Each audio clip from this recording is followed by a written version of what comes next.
My dear good people of Oyo State, when you give us the mandate to serve, we made a promise to you that we will engineer a modern Oyo State by building on 4 pillars: education, economy, health, and security. As we mark our 3rd year in office, we have another opportunity to share our scorecard with you so that you can judge how well we have kept that promise. As we review the past year, we are thankful that our administration's economic policies in the past 3 years are yielding the desired results. We have always said we believe in data, science, and logic. The data we had showed that our resources as a nation was dwindling. Oil prices had dropped, and there was a need to focus on raising our internally generated revenue, IGR. Back then, Oyo State was generating less than 1.7 billion naira a month. Our plan, based on this data, was to focus on projects that will yield the revenue needed to reduce our infrastructure deficit. At that time, the system was in decay. Our public schools had multiple cases of dilapidated buildings unfit for our children to learn. Our healthcare system was in shambles, with primary and secondary healthcare facilities becoming mere consulting rooms. Security was a big campaign issue. We promised reforms. Little did we know that about 8 months later, the world will be dealing with a pandemic that will further exacerbate the economic downturn and throw off our timetable for economic stability. Yet we were determined to keep all our promises. Expectations were delayed, but never denied. Looking back now, to all we have been able to accomplish despite the huge challenges we faced, I can only say thank you to you, the good people of Oyo State, for your patience and understanding all through this time. Thank you for trusting us to deliver on our promises. We do know there's a lot more to be done. Worldwide, economies are struggling. Inflation rates in Nigeria remain on the rise, and the spending power of Nigerians continue to fall. As a government, our role is to keep executing policies that will reduce the burden on our people. This is why in the past year, we have remained focused on building an efficient road network, ensuring an interlinking of all zones to further enhance trade and commerce. Where roads go, development follows. We are already seeing the results. A recent mini survey on agribusiness in Oyo State since 2019 shows that by creating an enabling environment for the private sector to do business, we have attracted over 23 billion naira in agribusiness investments. Additionally, we have secured $125 million in development partners' blended finance for rural roads, agro-logistics, market, and industrial hubs. All of this contributes to providing direct and indirect jobs for our teeming population. We are proud of projects such as the Fashola Agribusiness Industrial Hub, which is about 80% complete and will be ready for commissioning by the end of the year. Investors in production, processing, and livestock subsectors are already operating from the hub. In the past year, we completed the first phase of the Lake and Salami Sports Complex at Damasimba and put it into use. Our darling shooting stars, who in the past year also got promoted to the Nigerian Professional Football League, now have a befitting facility to play in.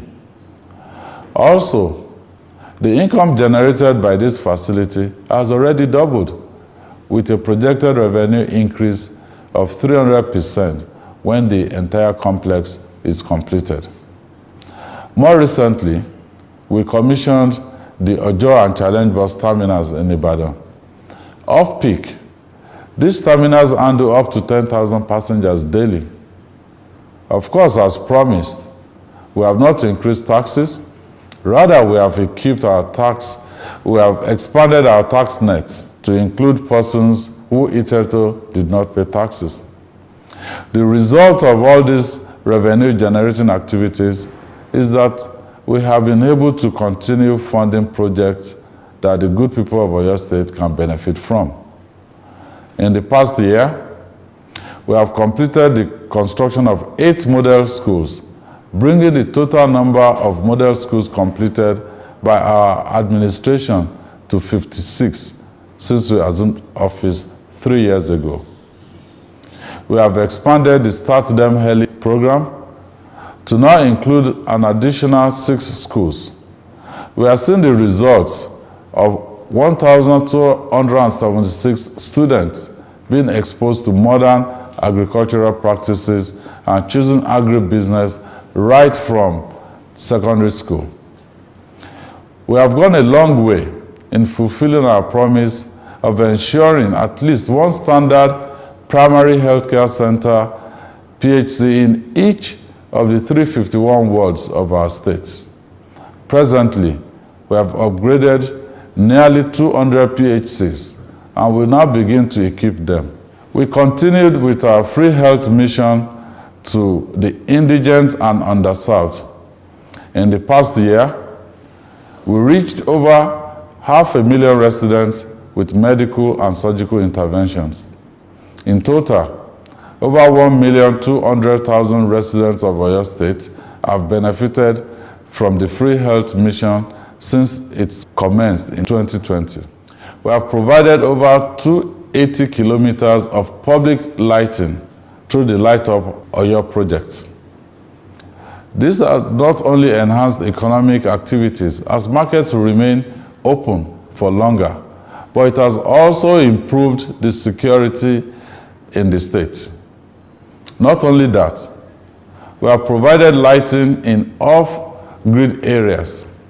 Communities such as Otefon in Atiba local government area had electricity supply for the first time since their existence over 100 years ago, while work is ongoing to provide off-grid electricity at Agbararu community in Iwajawa local government area, Ajia community in our local government area, and Aloore Malay community in Ogbomoso South local government area.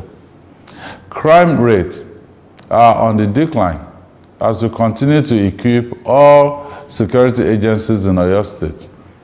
Just last month, we handed over 100 operational vehicles to Oyo Amatekun. These vehicles have been deployed to all 33 local government areas of our state. We're also recruiting an additional 500 personnel into Oyo Amatekun. Yes, a crime-free society is not humanly possible, but we are working assiduously to ensure that the relative security we have in Oyo State is maintained. Today, our farmers in Ibarakwa and Okeogun zones who had abandoned their farms due to security concerns are returning to the farms. Our plan is to consolidate on the gains of the last 3 years in the 1 year we have left in our tenure.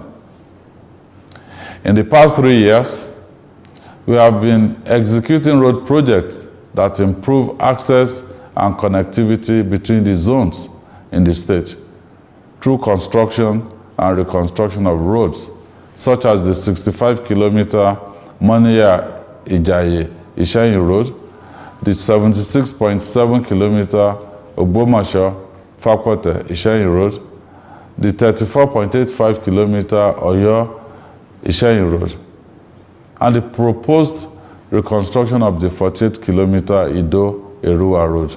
It is now time to start moving inwards. In the next year, we will be concentrating on the construction, rehabilitation, and maintenance of our feeder roads. This will make inner city travel even more stress-free. We will also continue to work with the private sector, especially those involved in agribusiness, to expand our economy. With the flag off of the Erua Agribusiness Industrial Hub next month, there will be even more opportunities to do agribusiness in Oyo State. We have trained 4,050 youths in agribusiness under various programs, including the Youth Entrepreneurship in Agribusiness Project, YEP. 98 of these youths have started their business, and others along with them will be supported in diverse agribusiness enterprises in the coming weeks. We will also be supporting our smallholder farmers. The rollout of another phase of the Oyo Cares project will provide our farmers with inputs such as fertilizers, herbicides, and seeds, and assets such as water pumps and sprayers. We promise you Omituntun. We will continue to provide Omituntun. God bless Oyo State. God bless the Federal Republic of Nigeria.